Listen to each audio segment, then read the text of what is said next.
la politóloga Denise Dresser. Déjenme saludar a nuestro buen amigo, al incorruptible Daniel Marmolejo, quien ya llegó para hablar con nosotros sin censura como todos los lunes. Querido Daniel, ¿cómo te va? Muy buenos días todavía. Hola Vicente, qué gusto saludarte a ti y a todos los trabajadores de la industria de la construcción, a los cooperativistas de la Cruz Azul que producen el cemento, a las fábricas donde se procesa la varilla, desde luego a los distribuidores de este importantísimo sector, a los maestros albañiles, a los peones, desde luego también a los arquitectos, en general a todo este grupo de trabajadores, empresas, de los cuales depende mucho la recuperación económica de México. Y voy a decir algo que es un poco chusco, y Arrigo Tobar, querido Vicente, porque si no fuese por él, México en los años 70 y 80 no hubiese alcanzado ese ritmo de producción. O sea que al filósofo de Matamoros, Tamaulipas, que inspiraba mucho a la clase trabajadora de la cuchara. Así es que con muchos saludos y aprecios para ellos, también a los pintores, a los materialistas, a todos los trabajadores de este importante sector, querido Vicente. Mi querido Daniel Marmolejo, y no es de los dientes para afuera precisamente nuestro reconocimiento, qué bueno que inicias así. ¿Cuántos albañiles habrá en nuestro México lindo y querido? Y cuando yo hablo de mi tata, que fue un hombre que con cuchara y pala nos mantuvo, nos dio lo poco y mucho que tuvimos a mis hermanos, a mi hermana, a mi hermano y a mí. Creo que también este reconocimiento que haces y el mencionar a mi tata, que con mucho orgullo fue un hombre analfabeta, no sabía leer ni escribir, pero muy dedicado a su chamba de albañil. Creo que a la gente le tiene que quedar tu cercanía al pueblo, a la gente de abajo, a la gente de a pie, que amablemente nos hace el favor de sintonizarnos diariamente, querido Daniel Marmolejo, porque es esa gente la que aprecia, creo yo, con mucha humildad lo digo, la que aprecia lo que hacemos, Daniel Marmolejo, desde nuestra independencia. Me emociona, me conmueve la forma que inicias este segmento. Pues es que, querido Vicente, realmente reconocer a este importante sector de la construcción también implica valorar cómo México, a través de las manos de los indígenas y de los sometidos mestizos durante el proceso virreinal, lograron emanciparse en un proceso que sería una estrategia del mestizaje, haciendo con las manos morenas un barroco impresionante. Esta capacidad de aprender y de desarrollar en nuestro propio país el arte virreinal mexicano, que es de los más excelsos del mundo, sin dejar a un lado el peruano, nos pone naturalmente en una lógica tanto de cómo nuestro país es muy exótico y muy poderoso en la riqueza de sus manos transformadoras. Y lo es, desde luego, desde la perspectiva de lo que vemos en la obra arquitectónica, en el trabajo de la albañilería, en todos los procesos de la construcción. Lo vemos también en algo que no está lejano a todo ello, que eran las manos de las mujeres, que igualmente con esta capacidad barroca y con este poder de combinar lo chino, lo europeo, lo indígena, lo español, lo europeo, lograron crear extraordinarias manifestaciones gastronómicas. Es toda una riqueza potencial. Por eso, si tú piensas en un maestro albañil, en un trabajador de la industria de la construcción, piensas también en sus horarios de comida.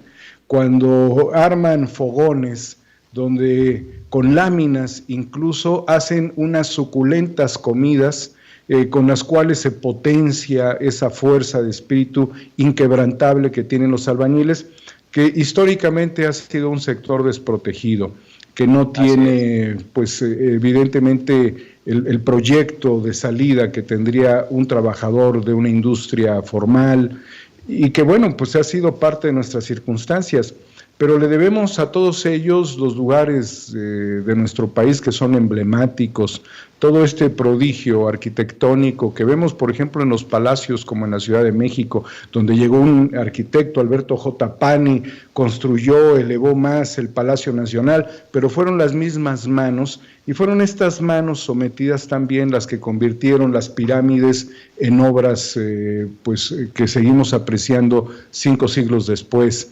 Es decir, somos ese potencial humano que, por desgracia y ante no tener un plan de previsión ni garantías laborales, tuvieron que emigrar a Estados Unidos. Está muy combinado el trabajo de la albañilería con el trabajo de la agricultura y con el trabajo de la cocina. Por eso, mucho de esta riqueza se encuentra en Estados Unidos y en Canadá. Trabajadores de la industria de la construcción mexicanos que se tienen que certificar en Estados Unidos naturalmente, es la mejor mano de obra. La mano de nuestros agricultores es la mejor mano de obra del mundo que potencia la economía de lugares como California, la 6ª economía del mundo, si mal no recuerdo. Y es la misma mano con las cuales las tortillas hechas a mano son las mejores del mundo, Vicente. Así es que bueno, estamos haciendo un recorrido muy extraordinario por la pasión de estos trabajadores que han dependido del maíz, que han dependido del frijol, que han dependido del huevo y de una que otra muy buena canción. Fíjate, Daniel, que en tu recorrido me has llevado a recordar cuando yo esperaba que llegara mi tata en las tardes, porque me gustaban los recalentados de los tacos que le hacía mi nana de lonche, los tacos de huevo con frijol, y esos recalentados eran un manjar. Me has hecho recordar. Y no creas que es gratis la panza que se carga Gunter Castillo. Se come con los muchachos seguido ahí. ¿De qué te dan los tacos, Gunter? De frijol, de papa, de Bolonia. No, qué chulada. Oye, y yo me puedo pasar todo el programa precisamente hablando de nuestros queridos albañiles. Y en Estados Unidos, mi querido Daniel Marmolejo, la mano de obra mexicana, como ruferos, se les llama ruferos a los que ponen los techos por el roof, mi papá fue albañil en Estados Unidos. Yo en algún momento llegué a ayudarle cuando iba de vacaciones de chamaco. Tantas cosas que tenemos que platicar, mi querido Daniel, y me has emocionado. Soy orgullosamente producto de albañiles. Me acuerdo, pues, y a ver si no me pongo a llorar, de mi tío José, que en paz descanse, hermano de mi nana. Me pongo a pensar en mi tata. Creo que todos de alguna manera somos producto de albañiles, mi querido Daniel Marmolejo. Pues es que eso es definitivo, Vicente. Son los personajes que piden chamba, los maestros albañiles, afuera de Palacio Nacional, precisamente allí mismo, obviamente, la Catedral Metropolitana. Ellos fueron de los primeros, los albañiles, los carpinteros, los pintores, toda esta gente, los azulejeros, que verdaderamente dependemos mucho de ellos para edificar el destino de este país ahora más que nunca. Es muy importante, incluso, fíjate en esta reflexión que haces, Vicente, el sentimiento de vínculo que tiene el presidente con la clase trabajadora esencial, porque dice que ya no sean los grandes desarrolladores quienes hagan las cajas, porque no son casas, las cajas donde se meten a las personas con los créditos del Infonavit, sino que sean los propios mexicanos quienes decidan el modelo de construcción que más les llega a su gusto, a su interés. Y en esto la mano de obra mexicana y los albañiles pues van a tener la posibilidad de seguir recreando conceptos basados en la tradición, en el buen gusto y en el conocimiento de los materiales locales, y no los grandes desarrolladores que pues regularmente hacían casas de cartón y microcasas. Entonces, aquí vamos a empezar, yo creo, esperemos que así sea, una recuperación de este sector a partir de la autoconstrucción. Yo creo mucho en que albañiles en Michoacán, Vicente, son de los mejores albañiles del mundo. En Guerrero hemos visto las manos de estos que también fueron albañiles y constructores de pirámides, que se hicieron manos orfebres. La mano de obra mexicana es la mano de obra más poderosa del mundo. De allí que cuando hablamos de política y hablamos de trabajadores, hablamos del poder popular, del poder de los trabajadores, de su fuerza creativa y productiva, volcada también en un entusiasmo de transformación del país. Por eso abogamos por ellos, Vicente, no por los grandes consorcios monopólicos, abogamos por el trabajador que no tuvo la educación que aspiraba, no tuvo la alimentación en muchas ocasiones que necesitaba, no tuvo la recompensa. Algo hay muy triste dentro de la historia de los albañiles. Arriesgan su vida en rascacielos, hacen túneles impresionantes, y muchos de ellos que incluso cuando hacen casas hermosas no son invitados ni siquiera a la inauguración. Esto habla de la ingratitud y de lo que le debemos de respeto a ellos que hoy celebran el Día de la Santa Cruz. Para ellos nuestro gran reconocimiento, y ojalá los sectores industriales, el sector industrial de la construcción tenga mucho reconocimiento por ellos, y que se vuelva algo más trascendente, más histórico.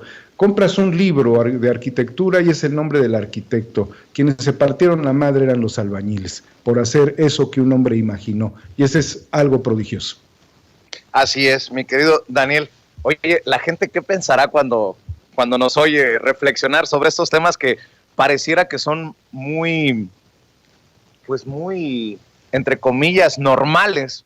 Pero ojalá que tuviéramos más tiempo y más oportunidades de estas, querido Daniel Marmolejo. Oye, a ver, ¿qué onda con el gobernador ¿todavía es gobernador o ya es exgobernador?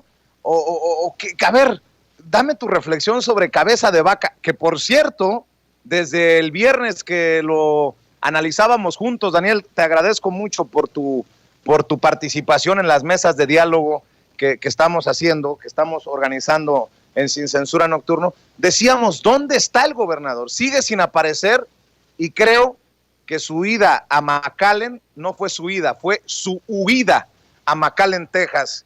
Mi querido Daniel Marmolejo, dice, hasta el presidente dice que pues es prófugo de la justicia, literalmente, el gobernador de Tamaulipas. Si no tiene fuero, es prófugo, Daniel Marmolejo. Pues estamos inaugurando un nuevo capítulo en la historia de México, gobernador en suspenso. Yo ahí lo dejaría porque pues es parte también del juego de los chascarrillos políticos en los que nos encontramos en el medio de todo esto. Evidentemente los estados son libres y soberanos. Aquí el desafuero pasa por un Congreso Federal y sabemos del reagrupamiento de los gobernadores que utilizan a los congresos, yo creo que con dos motivos esenciales, Vicente. El primero, en muchos casos, es asegurar que van a endeudar a sus estados. Y el segundo es garantizar impunidad cuando se dan pues las revisiones anuales del gasto que se celebró, que el gasto de los estados, la cuenta pública, y que estas auditorías pues están totalmente amañadas. Por eso los gobernadores, no solamente pensando en su desafuero, sino pensando en la impunidad con la que operan, tienen como estrategia controlar comisiones legislativas locales. La comisión, evidentemente, dedicada a la Hacienda y la Cuenta Pública, la Comisión de Vigilancia, son comisiones de gran importancia para ellos, porque ahí es donde tienen, pues obviamente, la reserva de impunidad. Me resulta muy interesante ver las abstenciones en el caso del Congreso estatal en Tamaulipas. Hemos dicho muy claramente, pobre Tamaulipas. Yo sé que hay gente que defiende al gobernador por temas de intereses. Naturalmente estamos en tiempos políticos y no hay que negar que también los asuntos políticos se pueden arreglar bajo este esquema. No hay que dejar de pensar en ello. Así como vemos que pueden salir narcotraficantes muy famosos de prisión en tiempos electorales, también se pueden dar golpes desde el punto de vista legal o al menos constitucional, bajo el esquema constitucional, a gobernadores corruptos. Todo esto puede suceder, pero mira, sin ser un experto en nada de estos temas de leyes y menos de los asuntos, quedará en manos de la Suprema Corte de Justicia la definición de lo que a mi juicio en este momento es un gobernador en suspenso. Pero naturalmente yo no quisiera estar en sus zapatos. Yo no sé si Estados Unidos sea un buen país para él. Si hubiese elementos adicionales que la Unidad de Inteligencia Financiera y la Fiscalía seguramente tienen bajo reserva en este momento, quizás Estados Unidos no es el lugar adecuado, quizás estar dentro del mismo Estado le sería funcional, pero pues es una película con suspenso. Vamos a ver qué resuelve la Suprema Corte de Justicia en los próximos días, Vicente. Sin embargo, lo que sí debemos dejar claro es que se alinearon varios gobernadores y varios partidos políticos en esta defensa. Y eso es un claro síntoma de la descomposición política que hay en México, sobre todo por parte de la derecha, de estos grupos neoliberales, que tienen su símil en otra parte del mundo, Vicente, que tienen su símil en Colombia, por ejemplo, porque no solamente por los vínculos históricos que hay entre México y Colombia en materia de narcotráfico, sino porque el gobierno de Colombia pues es un gobierno represor, nos recuerda mucho esta cuestión de lo sucedido en Chile, cuando se levantaron los estudiantes, nos recuerda mucho el uso del ejército, de la fuerza pública, promovida por el expresidente Uribe, promovida por el presidente Duque, para reprimir a su gente, como parte de las características esenciales del PAN con Felipe Calderón. Utilizar al ejército como represor. Recordemos que cuando Felipe Calderón rinde protesta como presidente espurio de este país, el ejército estuvo totalmente movilizado, tratando de darle garantías, y después un colapso. Entonces, ver de manera muy específica un caso como Tamaulipas nos mueve a otros lugares, y fíjate que no es ni siquiera lejano, porque hablar de Sinaloa, Tamaulipas, lugares donde el narcotráfico ha permeado, donde no solamente el narcotráfico, sino también el secuestro, la extorsión están a la orden del día, los feminicidios también, en otros lugares como en Sonora también es muy claro este hecho, tu estado, Vicente. Entonces hay muchos polvorines, no está totalmente transformado este país, y los reductos que tratan de mantener bajo resguardo la circunstancia legal del gobernador de Tamaulipas es clara muestra de que en México la justicia es lenta, tiene muchas controversias y políticamente se juega mucho en este caso. Pero pues yo esperaría la respuesta, Vicente, de la Suprema Corte de Justicia, y creo que hay muchas cosas que la FGR tiene bajo la manga. Esperemos que se resuelva muy pronto. Oye, Daniel, y otro de los temas, maestro, que quería compartirte, porque tú eres el productor y director de Guerra Híbrida, de esta serie de documental que espero que nos muestres un cuarto capítulo muy pronto. Y se me venía a la mente Daniel Marmolejo, se me venía a la mente la Guerra Híbrida cuando leía al maestro Miguel Vadillo en su columna de la revista Contralínea. El gobierno de Estados Unidos ha sido el principal financiador de Mexicanos contra la Corrupción y la Impunidad de Claudio X González.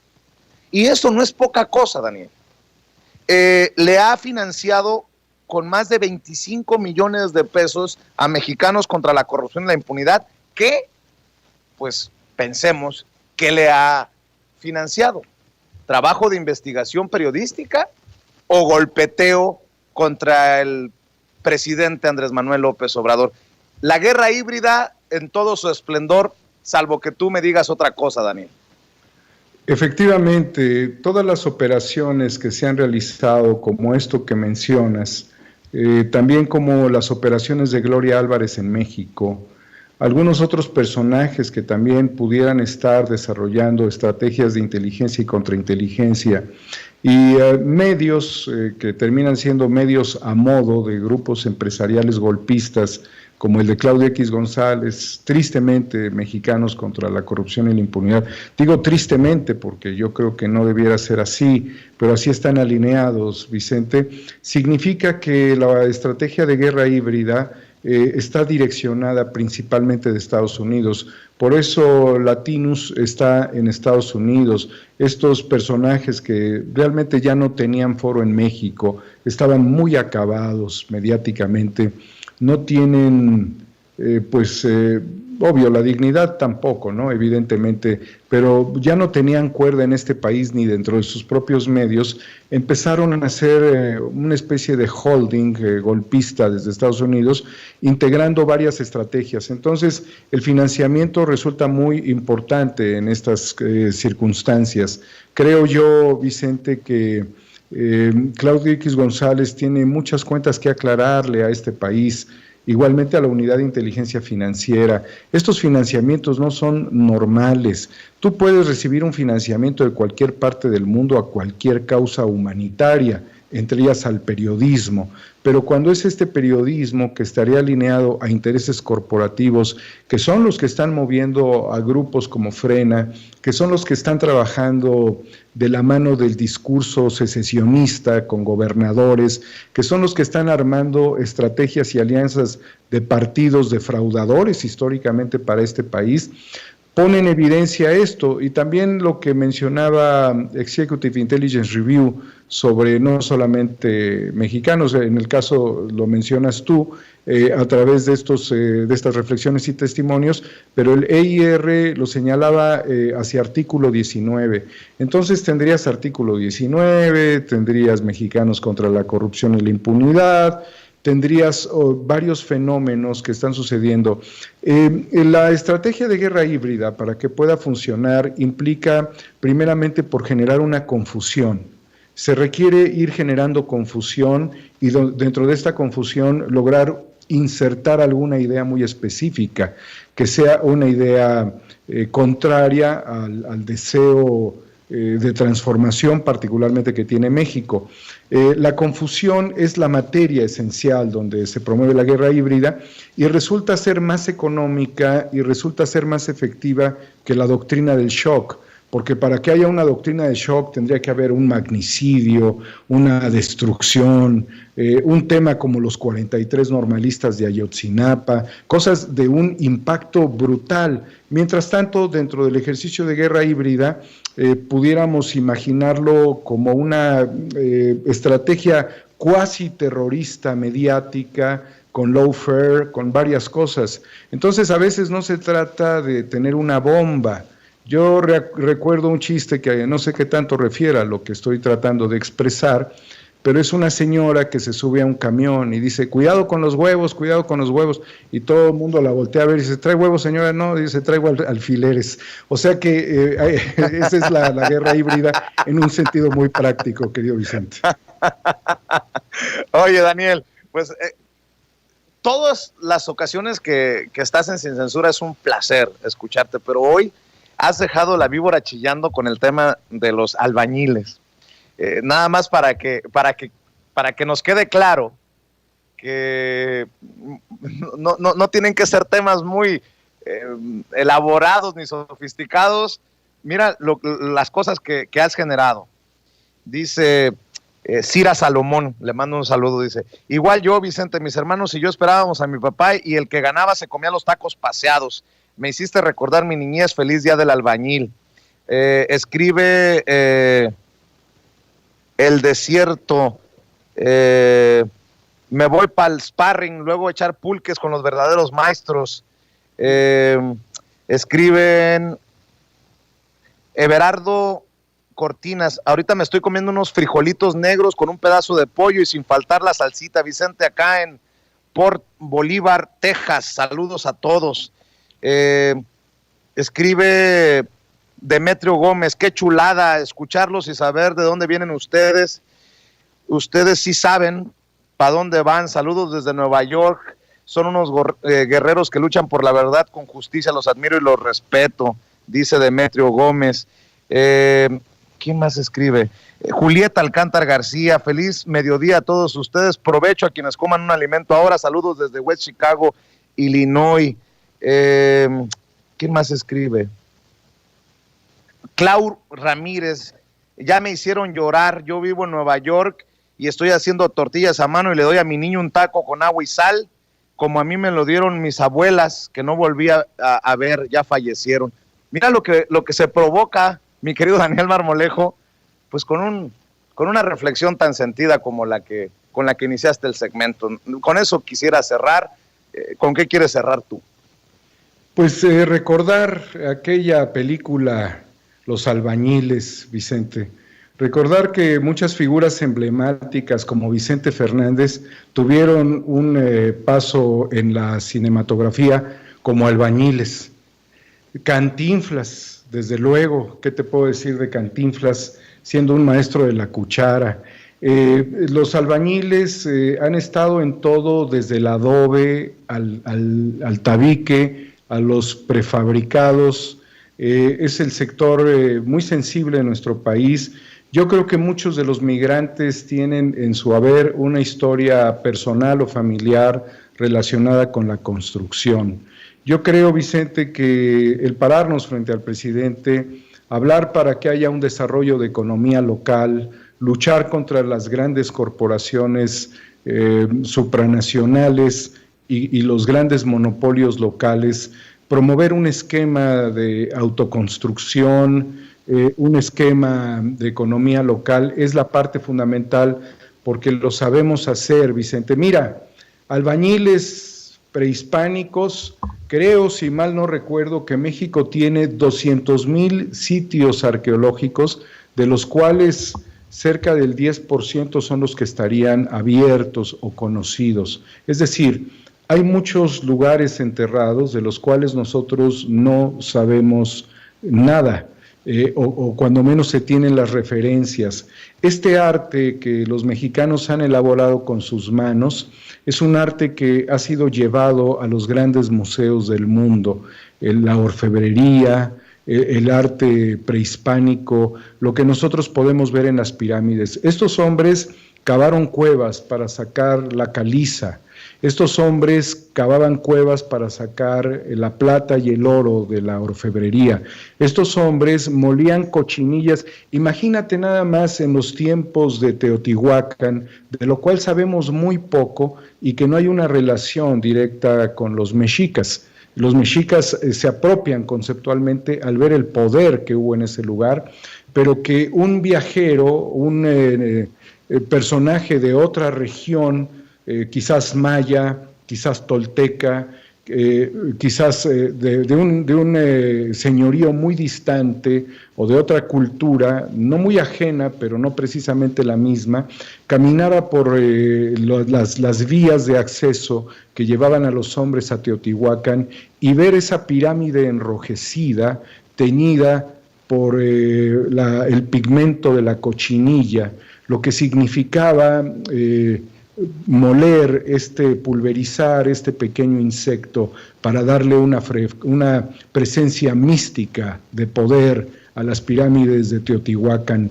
Somos el poder, y ese poder está en nuestras manos, querido Vicente. Ese poder, Daniel, está en nuestras voces, ese poder está en nuestras palabras, ese poder está en nuestra cocina, está en nuestro corazón. Por eso, los que se fueron y los que aquí estamos solamente tenemos una obligación: recuperar lo que es nuestro. Daniel, te declaro culpable de todo lo que estás provocando. Sandra García, Marmolejo, hoy tocaste los sentimientos más sensibles que tenemos. Nos llevaste de viaje aquellos años, ya lloré. No. ¿Qué cosas con solo precisamente recordar yo estoy muy emocionado, porque también de eso se trata Sin Censura, Daniel. También se trata de hablar de cosas de nosotros, si me permiten la expresión. Y dice Romeo Hernández, me hiciste llorar, eres un chingonazo. Mi hijo es de mamá alemana, blanco, pero su comida favorita son los frijoles y taquito con huevo. Como siempre, el maestro Marmolejo, dice Carmen Rivas, nos hace el día. Gran periodista, muy empático, yo lo admiro mucho y le agradezco sus análisis y reflexiones.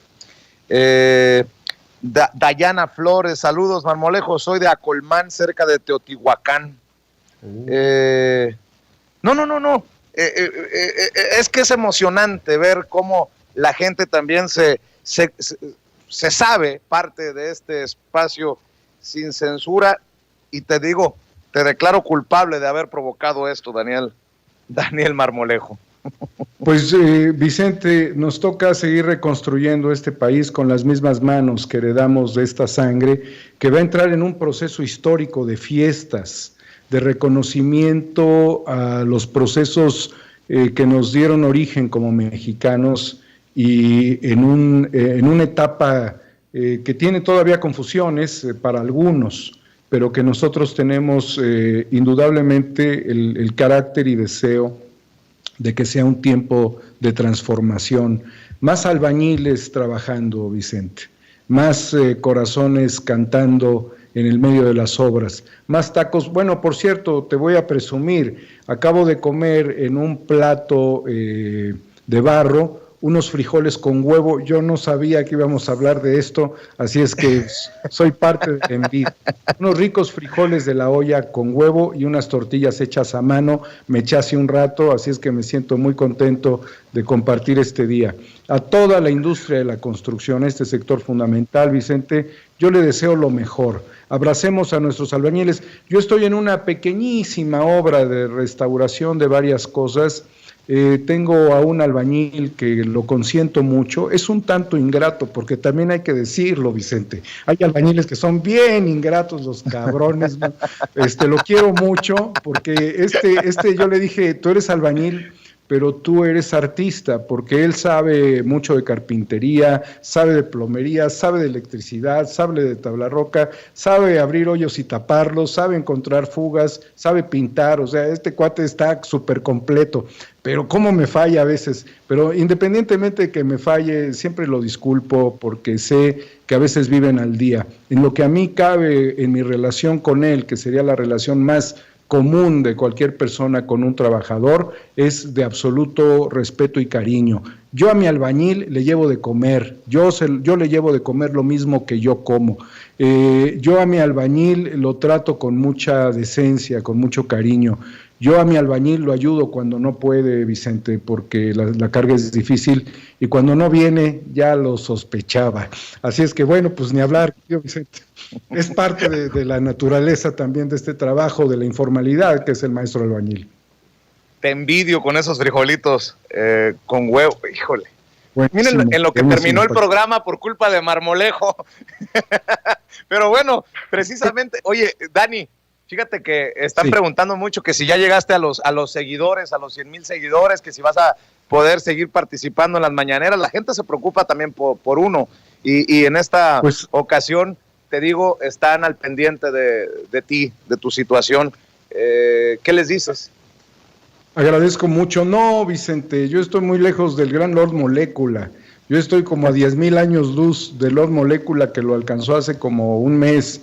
Todavía necesitaríamos cerca de 10,000. Envidio de muy buena manera a los periodistas que brincaron a 150,000 suscriptores en un mes, y que sus materiales han sido vistos 15 millones de veces. No alcanzamos esa cifra aún, todavía estamos haciendo albañilería, mi querido Vicente.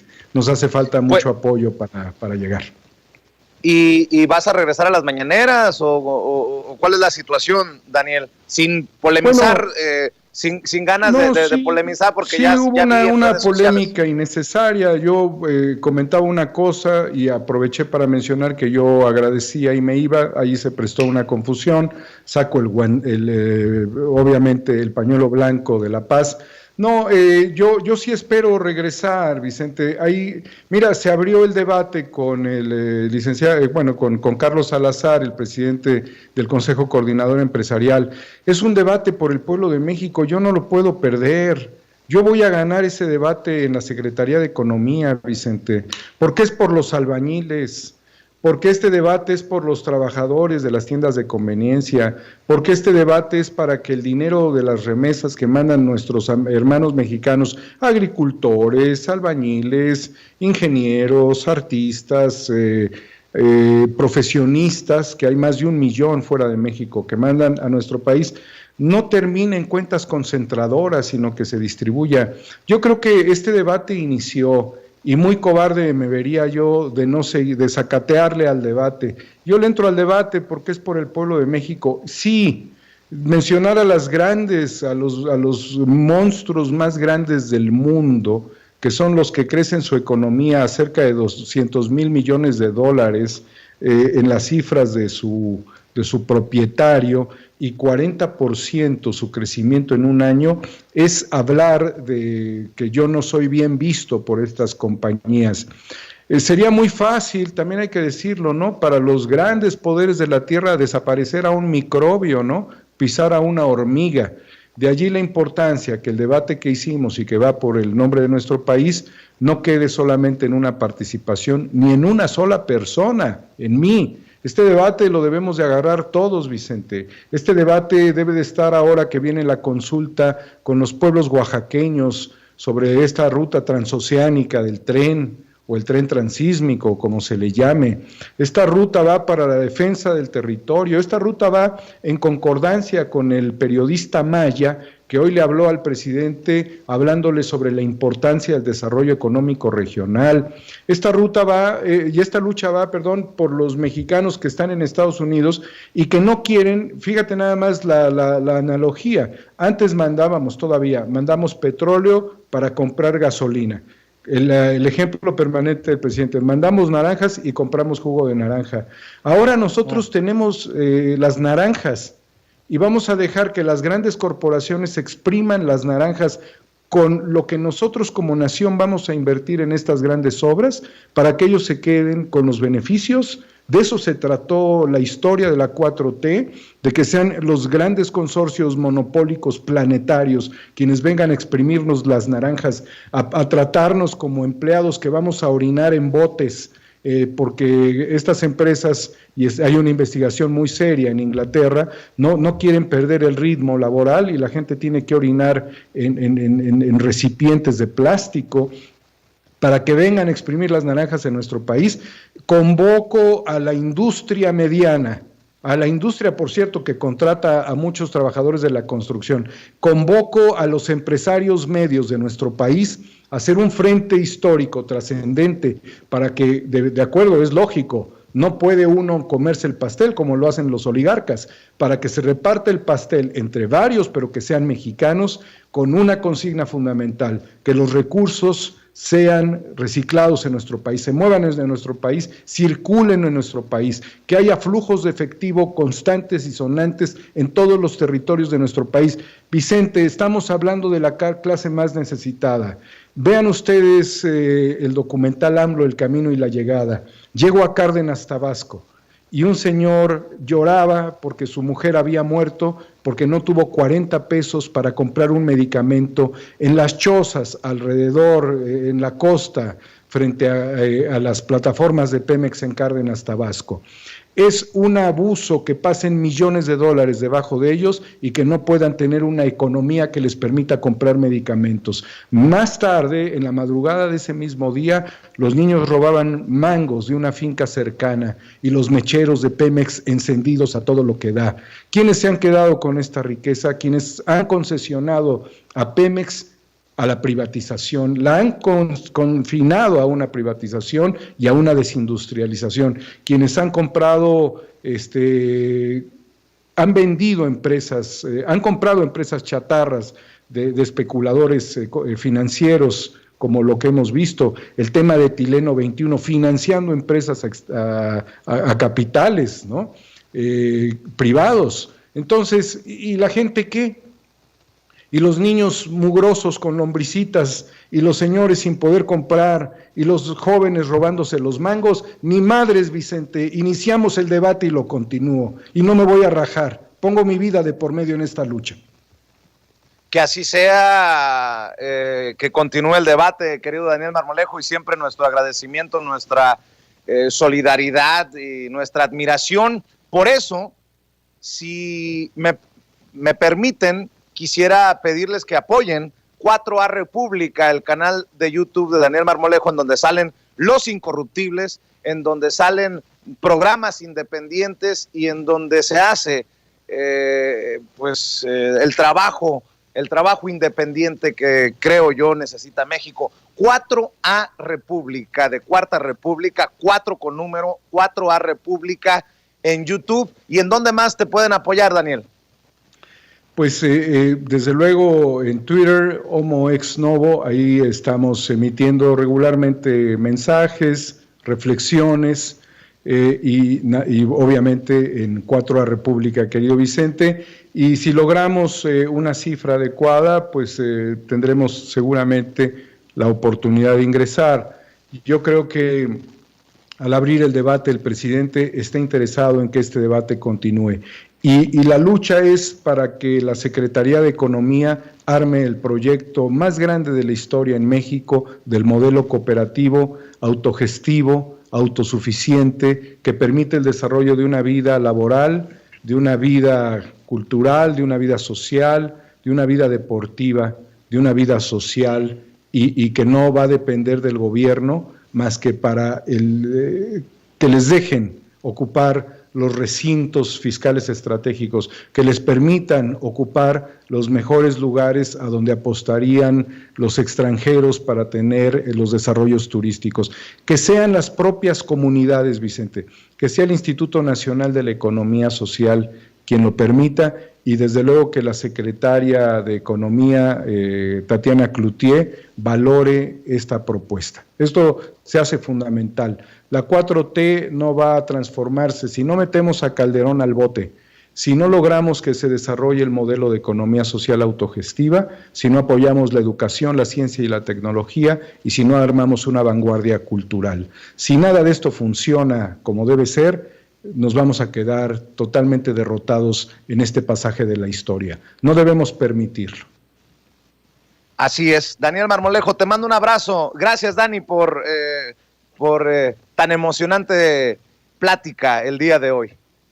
Con todo mi cariño, querido Vicente, a todo el gran público de Sin Censura, y un abrazo a las hermanas y hermanos colombianos en la resistencia que tienen contra los neoliberales. Así es, un abrazo, Daniel Marmolejo, el incorruptible Daniel Marmolejo, hablando sin censura. Le quiero agradecer